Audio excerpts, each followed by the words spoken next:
Hello, I'm Chris. This is Gross Models. Welcome to issue 43 of Building the DeLorean from Back to the Future. In this issue, we are doing the time circuits, the guts of the car, the whole point of the car. So yeah, we've got some actual switches with a ribbon cable, time circuits, power supply, plate, cover, time circuit box. I'm quite looking forward to this. So yes, we'll do all that in a moment. I shall put the picture-in-picture up so you can see and follow along if you're following along. If I can turn over the page, we'll see exactly what we're doing as well. There we go. This is obviously being fitted to the center console, which I have here. Look, you can see it there already, a bit that we've done before. But before we do the build, as ever, I shall, of course, have a look. If I can turn the page, why are these pages being such a problem?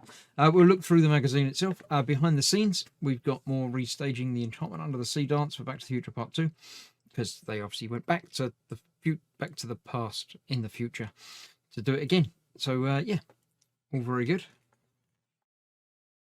And the last little bit about Lorraine Baines McLytannen. Yeah, his mum looks a little bit different in the alternate future. There we go. That's that. Next time, dashboard. We're starting on the actual dashboard itself next time. So yeah, that's that. That's what we're going to be doing in a moment. So I shall clear the bench. I'll get all the parts ready and we'll start to build the time circuits. So here we have them. As I said, the switches with ribbon cable and everything, numbers that are going to go over the front of them, box and stuff that are all going to be attached to that from last time. So to begin with, we are starting off with this bit and that bit that's going on the top there. This is apparently the time circuits according to the instruction. TFC drive circuits, it says on there. That is being held in place with an AP screw. Two of those out because one fell out while I didn't mean it to, but I'm sure we'll be using it in a moment. I'll put it next to that one so I remember which one it is. On there and in there, like that. That will hold that in place. It is actually going in, yep, I think it is. It is, it's doing something. Strange. Right, the screw is refusing to actually go in. Put a bit more pressure on it and see what happens.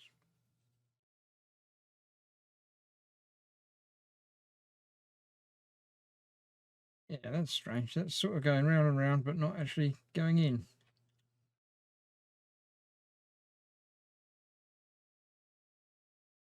Let's change out screwdrivers just in case. I know it was turning, but actually it might not have been. That feels better. That's going in there. I don't know why that was apparently skipping over the top in just such a way to make me think that it was going in. So that's that on there. We are then putting the cover over the top. Like that. That just, no, doesn't just fit in place. It fits in place and the handle goes into it. Is that going to go? Yeah, it's going to go through the casing into that bit. That will be what holds it in place. Probably. All right. Feels like that should clip down or something, but it isn't. But it's getting there. Feels like that's on there better now. Try again. Let's put that through there. And no, it's not quite lining up. Let's pop that back off and make sure that does fit through there. It does. It goes in there lovely.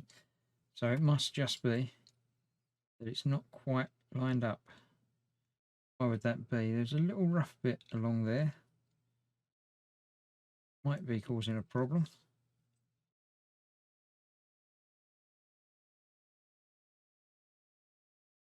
Can't tell. It looks like it's lined up or just about lined up. Oh, that's gone in there. Yep, there we go. Must have been. Oh no, it hasn't. It hasn't gone in there. It feels like it had, but it hadn't. Right, there's a little rough bit there. Oh, there is what looks like there should be holes and things, but maybe that's not cleared properly.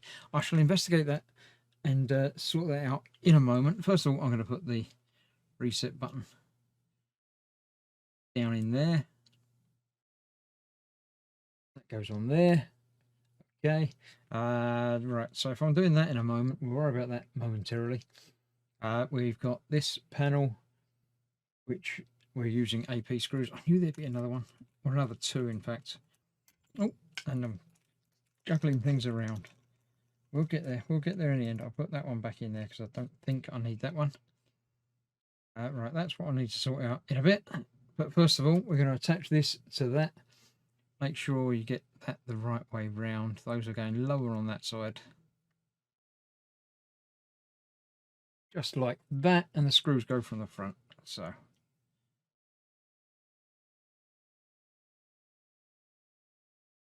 through there and into the plastic.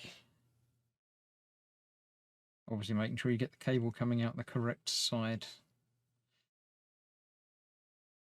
There and into the plastic.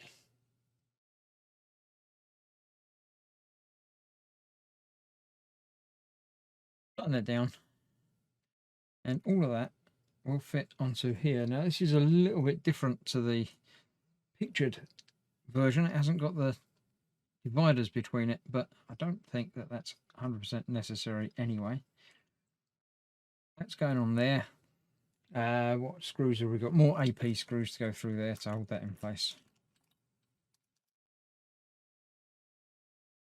Two more of them. There's one left in that bag, so that's going to be spare for next time. And these just go in the bottom, which will hold that in place on there.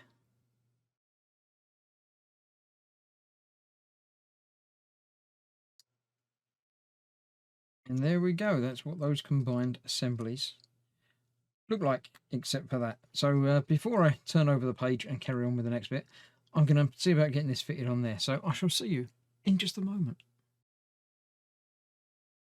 Okay, that's sorted on there now. It just needed the little slot elongating a little bit so it fit down there properly. But that held has. One thing is a little bit different. I have no backing or adhesive strip on this at all. So I've added a little bit of glue across the top there. So that will sit in place just like that. These switches, yeah, are quite interesting. They actually work if you push them or if you twiddle them, but you can't twiddle them obviously because once that's in place you can't do that. But all of these switches now line up and will work like so. This then needs to be fitted to here with that going that way around. So I'll feed the ribbon cable down through the hole. Come on, all the way through you need to go. That. Then that locates on the top. Two FP screws holding that in place from there. Get 4 out because I need 2 more in just a moment to fix the box on. So that one through there. Bigger screwdriver again.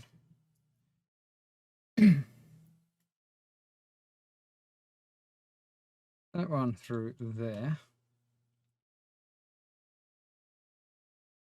And I'm happy they're lined up. Tighten them down. I'm doing this before that glue sets, just in case it needs to wobble a little bit when it's being pushed, screwed in place. If I set it a little bit too low, then this will make it just about right. So that goes on there like so.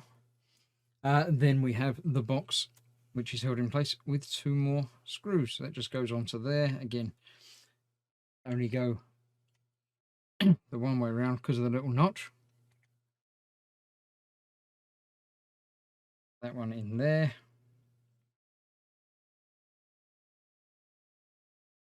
And that one in there. So that is now this part of the build complete, this stage complete, and center console is getting there. I'm not too sure about these big numbers. Pretty sure they're not stock, but it works. Yeah, they're there. Obviously, these are the switches that are actually going to operate things. So yeah, that's going to come there. That's going to come down this side as well.